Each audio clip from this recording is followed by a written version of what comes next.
A bustling Nigerian market fades into a serene university campus. This is the story of Ejiro Omatsola, a 25-year-old student from Delta State University.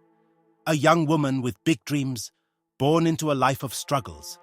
She fought hard to survive, but her story took an unexpected turn that left an indelible mark on everyone who knew her.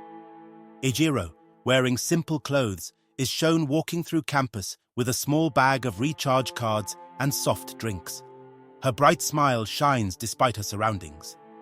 Ejiro grew up in Ughelli, a small town in Delta State, Nigeria. Her family barely had enough to make ends meet, but Ejiro was determined to break the cycle of poverty. Against all odds, she gained admission into Delta State University to study business administration. Ejiro selling recharge cards and soft drinks to students in the hostel. To pay her fees and support her family, Ejiro became a familiar face on campus. She was the go-to for recharge cards and soft drinks, always hustling between classes. Students called her the Recharge Queen, and her hard-working nature earned her respect. Ejiro in her small room at night, counting money by candlelight, her textbooks open on the table. Despite the challenges, Ejiro stayed focused on her dream of graduating and becoming a successful entrepreneur. But life had other plans. Ejiro sitting in class, looking pale and weak. In her final year, Ejiro began feeling unwell. At first, she thought it was just stress, but her symptoms worsened. Fatigue, weight loss, and dizziness became a daily struggle. A local clinic with Ejiro receiving devastating news from a doctor. After much hesitation, she visited a clinic. There she received the news that would change everything. She had contracted HIV. Ejiro was shattered. She didn't know how it had happened, and the stigma surrounding the disease weighed heavily on her. Ejiro sitting alone in her room, her head in her hands, tears streaming down her face. Suddenly, the once vibrant Ejiro became withdrawn.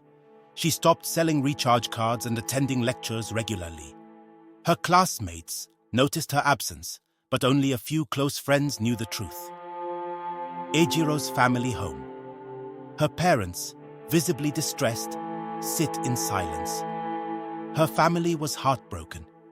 They had no money for proper treatment, and the weight of her illness was too much for them to bear. Yet, Ejiro held on to her dreams. She wanted to graduate and make her family proud, even in the face of immense pain. A rainy evening. Ejiro lies on her bed, weak, but clutching a picture of her family. In her final moments, Ejiro whispered to a close friend, "Tell my family I tried. I wanted more for us." That night, Ejiro passed away, leaving behind a story of resilience, hope, and heartbreak. Students gathered at a memorial on campus, lighting candles and sharing stories about Ejiro. Ejiro's death shook the campus. Her story became a call to action, raising awareness about health challenges and the silent battles many students face. She was more than a victim. She was a fighter who refused to let circumstances define her spirit. A quiet shot of Ejiro's picture on a wall with the words, "Ejiro Omatsola, forever in our hearts." Ejiro's story reminds us that behind every smile is a struggle we may never understand. Her life, though short, inspires us to be compassionate, resilient, and aware of the silent battles others fight every day.